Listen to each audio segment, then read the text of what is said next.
दोस्तों, दुनिया में अजीबोगरीब त्योहारों की कोई कमी नहीं है। दुनिया के अलग अलग देशों में कई तरह के अजीबोगरीब और विचित्र त्योहार मनाए जाते हैं, जिनके बारे में अगर आप जान लोगे तो शायद आपके होश उड़ जाएंगे। आज की वीडियो में हम आपको दुनिया भर के देशों में मनाए जाने वाले कुछ सबसे विचित्र त्योहारों के बारे में बताने वाले हैं। तो चलिए शुरू करते हैं।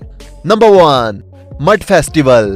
दोस्तों, जैसा इस त्योहार का नाम है वैसा ही इसका काम है। इस त्योहार में लोग कीचड़ में नहाते और खेलते हैं। ये त्योहार साउथ कोरिया के बोरयोंग शहर में हर साल जुलाई के महीने में मनाया जाता है, जो कि 2 हफ्तों तक चलता है। इसमें भाग लेने के लिए देश विदेश से लोग आते हैं, क्योंकि सभी कीचड़ में मौजूद प्राकृतिक गुणों का फायदा उठाना चाहते हैं। इस त्योहार से कुछ दिन पहले भर भर के कीचड़ के कई ट्रक्स यहाँ लाए जाते हैं और 2 हफ्तों तक सभी लोग इसमें अपने अपने तरीके से खेलते हैं, मजे करते हैं, तो कोई कुश्ती करता है।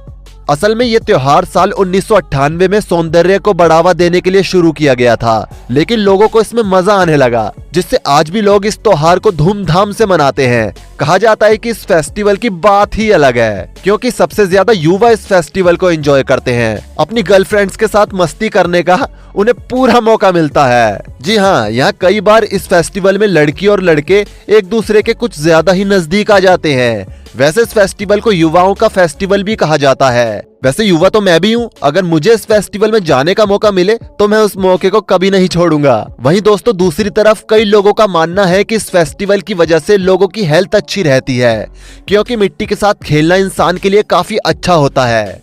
Number 2, monkey Buffett festival. दोस्तों, ये त्योहार नवंबर महीने के लास्ट संडे को थाईलैंड के सबसे पुराने गांव में से एक लॉपबुरी में मनाया जाता है। इस त्योहार में स्थानीय लोग शहर के बंदरों के लिए दावत का इंतजाम करते हैं और बंदरों के लिए फल, सब्जी, केक, चॉकलेट्स और अन्य खाने की चीजों को बूफे पर सजाते हैं। इस त्योहार में लोग बंदरों वाले मुखौटे और टोपी पहनते हैं और हर जगह हजारों बंदर देखे जाते हैं, जो फल, सब्जियां, केक और चॉकलेट्स को खाकर मजे लेते हैं। बता दें, ये त्योहार जानवरों को सम्मान देने के लिए मनाया जाता है। साथ ही स्थानीय लोगों का मानना है कि बंदरों को भोजन कराने से घर में सुख समृद्धि आती है। माना जाता है कि इस फेस्टिवल में बंदरों की असली मौज होती है। जी हाँ, यहाँ का नजारा देखकर आप यही कहेंगे। इतना ही नहीं दोस्तों, कहा तो ये भी जाता है कि इस फेस्टिवल के लिए लोग करोड़ों के हिसाब से डोनेशन देते हैं। यहाँ के लोगों का भी यही मानना है कि अगर जानवर खुश हो तो ये भी सालों भर खुश रहेंगे। वाकई में दोस्तों, ये सच्चाई है। जानवरों को इस तरह से प्यार देने के लिए दुनिया में एक ही त्योहार है ये। नहीं तो किसी भी जानवर को कैसे परेशान करना है, ये कोई हमारे पड़ोसी देश चीन से सीखे। नंबर 3, हारोवाइन फेस्टिवल। दोस्तों, ये त्योहार हर साल 28 से 30 जून तक स्पेन के हारो शहर में मनाया जाता है। जैसा कि इसके नाम से ही पता चलता है कि इस त्योहार में सभी लोग एक दूसरे पर वाइन फेंकते हैं, इसलिए इस त्योहार को वाइन फाइट के नाम से भी जाना जाता है। इसमें भाग लेने के लिए लोग देश विदेश से स्पेन के हारो शहर में आते हैं और अपने साथ जग, ग्लास, बोतल या बाल्टी जैसे बर्तन रखते हैं, जिसमें वाइन भरकर दूसरों पर फेंकते हैं। ये त्योहार सुबह 7 बजे से ही शुरू हो जाता है और इसमें भाग लेने वाले ज्यादातर लोग सफेद कपड़े पहनकर आते हैं और दिन होने तक उस कपड़े का रंग गुलाबी हो जाता है। बता दे, दिन तक तो वाइन फाइट खत्म हो जाती है, लेकिन उसके बाद भी लोगों के मनोरंजन के लिए बहुत से कार्यक्रम रखे जाते हैं। माना जाता है कि ये फेस्टिवल भी युवाओं के बीच में बहुत ज्यादा फेमस है। जी हाँ, यहाँ सब युवा आपस में खूब मस्ती करते हैं। वैसे इस त्योहार में लड़कियां भी कुछ कम नहीं आती हैं। Number 4, wife carrying championship.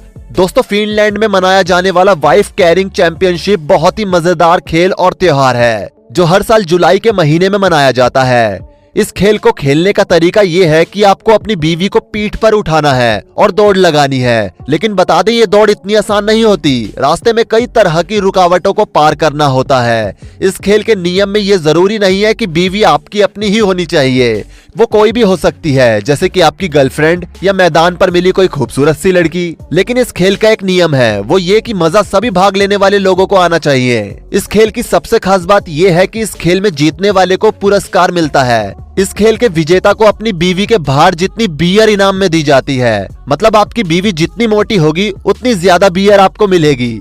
ये एक ऐसा फेस्टिवल है जिसे जीतने के बाद आपको एहसास होगा कि मोटी बीवी होने का क्या मजा है। मतलब समझ रहे हैं ना आप मेरा।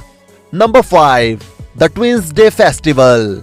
दोस्तों ये त्योहार हर साल अगस्त के महीने के फर्स्ट वीक में ट्विंसबर्ग, ओहियो में मनाया जाता है और ये त्योहार साल 1976 से मनाया जा रहा है। इस त्योहार में भाग लेने के लिए ये जरूरी है कि आपका कोई जुड़वा भाई या बहन हो। इसमें भाग लेने के लिए अलग अलग देशों से जुड़वा भाई बहन पहुंचते हैं। इस त्योहार में सालाना सबसे ज्यादा जुड़वा लोग इकट्ठे होते हैं। इस त्योहार के दौरान इन जुड़वा भाई बहनों के बहुत सारे खेल कराए जाते हैं, जिनमें दौड़, गोल्फ और अलग अलग टैलेंट शो इत्यादि शामिल हैं। इस त्योहार को देखने बहुत से लोग आते हैं। एक बार तो इस त्योहार के दौरान 2 जुड़वा भाइयों को 2 जुड़वा बहनों से प्यार हो गया और फिर उनकी शादी हो गई और उनके बच्चे भी जुड़वा हुए। तो इस तरह से इस त्योहार ने लोगों के घर भी बसाए हैं। नंबर 6, यांशुई बिही फायरवर्क्स फेस्टिवल। दोस्तों ये त्योहार लूनर साल शुरू होने के 15 दिन बाद ताइवान के यांशुई शहर में मनाया जाता है। इसे दुनिया के सबसे खतरनाक त्योहारों में से एक भी कहा जाता है। इस त्योहार का इतिहास ये माना जाता है कि जब साल 1875 में इस शहर में कॉलेरा महामारी फैली थी, जिसे आज हैजा बीमारी के नाम से जाना जाता है, तो लोगों ने इसे छुटकारा पाने के लिए गुआनगोंग, जिसे युद्ध के देवता भी कहा जाता है, उनकी पूजा की और उनकी मूर्ति को पालकी में बिठाकर पूरे शहर में घुमाया और शहर में खूब पटाखे भी जलाए और इससे सच में महामारी भी खत्म हो गई, ऐसा ताइवान के लोगों का मानना है। बस तब से उसे त्योहार के रूप में हर साल मनाया जाने लगा और अभी तक मनाया जाता है। इस त्योहार में हजारों लोग शामिल होते हैं और पटाखे और रॉकेट जलाते हैं। इतना ही नहीं, माना जाता है जितने रॉकेट आपके शरीर में लगेंगे, आपका नया साल उतना ही अच्छा जाएगा। इसके लिए बोतल रॉकेट्स का सहारा लिया जाता है और रॉकेट्स के सामने हजारों लोग खड़े हो जाते हैं। लेकिन इस त्योहार में भाग लेने के लिए जरूरी होता है आपका फायर प्रूफ कपड़ों और हेलमेट जैसे सुरक्षित उपकरणों का पहनना। कुछ हद तक ये त्योहार हमारे यहाँ मनाई जाने वाली दिवाली की तरह ही है। Number 7, Naadam festival. दोस्तों ये त्योहार मंगोलिया में साल 1921 में चीन से आजादी मिलने की खुशी के रूप में मनाया जाता है। ये हर साल जुलाई के महीने में मंगोलिया की राजधानी उलान बटार में मनाया जाता है। ये मंगोलिया का सबसे बड़ा त्योहार है और पूरे देश में मनाया जाता है। इस त्योहार में मंगोलिया के 3 सबसे प्रमुख खेल घुड़सवारी, कुश्ती और तीरंदाजी को खेला जाता है, लेकिन लड़कियां इन खेलों में भाग नहीं लेती है। इन खेलों के अलावा भी बहुत सी प्रतियोगिताएं कराई जाती हैं, जिसमें लड़कियां भी भाग लेती हैं। ये त्योहार बहुत हद तक मंगोलियन संस्कृति को भी दर्शाता है। इस त्योहार को देखने देश विदेश से लोग आते हैं। पूरे मंगोलिया के हर छोटे गांव में ये त्योहार मनाया जाता है। Number 8, Basler Fasnacht. दोस्तों ये त्योहार स्विट्जरलैंड का सबसे बड़ा त्योहार है और पूरे यूरोप में टॉप 50 फेस्टिवल्स में से एक है। ये हर साल फरवरी या मार्च के महीने में स्विट्जरलैंड के बेसल शहर में मनाया जाता है। ये त्योहार 72 घंटों यानी कि 3 दिनों तक चलता है। इस त्योहार को मनाने के लिए सुबह 4 बजे से शहर के हजारों लोग रंग बिरंगी पोशाकों को पहनकर अपनी पहचान को छुपा देते हैं। किसी को भी एक दूसरे का चेहरा देखने की अनुमति नहीं होती, जिसके बाद ये हजारों लोग शहर की गली गली में परेड करते हैं और पुराने समय से चले आ रहे त्योहारों के गानों को जोर जोर से गाते हैं। रास्ते में और भी मास्क लगाए हुए लोग जुड़ते जाते हैं और ये 72 घंटों तक चलता रहता है। ये फेस्टिवल भी बहुत ही मजेदार होता है। Number 9, battle of oranges. दोस्तों ये त्योहार इटली के इवरिया शहर में हर साल फरवरी के महीने में 3 दिनों तक मनाया जाता है। ये एक बहुत ही ज्यादा मजेदार त्योहार है। इसमें शहर के लोग अपने साथ बहुत सारे संतरे लेकर आते हैं और एक दूसरे पर मारते हैं। बाहर के लोगों और दर्शकों को लाल टोपी पहननी पड़ती है, जिससे पता लगे कि वो इस खेल का हिस्सा नहीं है और इन पर संतरे नहीं मारने हैं। लेकिन कुछ समय बाद ही बहुत से संतरे दर्शकों को भी लगने लगते हैं, लेकिन दर्शक भी इसका भरपूर लुत्फ उठाते हैं। नंबर 10, कूपर हिल चीज रोलिंग। दोस्तों ये त्योहार हर साल इंग्लैंड के ग्लोसेस्टर के नजदीक कूपर हिल पर मनाया जाता है। इस खेल में ऊंची पहाड़ी से एक रोलर गिराया जाता है। इसके बाद खेल में भाग लेने वाले प्रतियोगी रोलर का पीछा करते हुए नीचे की ओर आते हैं। जो पहले फिनिशिंग लाइन तक पहुंचता है उसे विनर माना जाता है। ये इंग्लैंड में मौजूद ब्रॉकवर्थ गांव के लोगों का परंपरागत त्योहार है। तो दोस्तों इतने सारे फेस्टिवल्स के बारे में जानने के बाद एक ही बात समझ में आती है कि दुनिया में अजीबोगरीब त्योहारों की भी कोई कमी नहीं है। वैसे इनमें से सबसे ज्यादा वियर्ड फेस्टिवल आपको कौन सा लगा, नीचे कमेंट करके जरूर बताएं। जाने से पहले वीडियो को लाइक शेयर जरूर करें और ऐसी ही और वीडियोस के लिए इस चैनल को सब्सक्राइब करके साथ में बेल नोटिफिकेशन को भी ऑल पर सेट कर लें। धन्यवाद।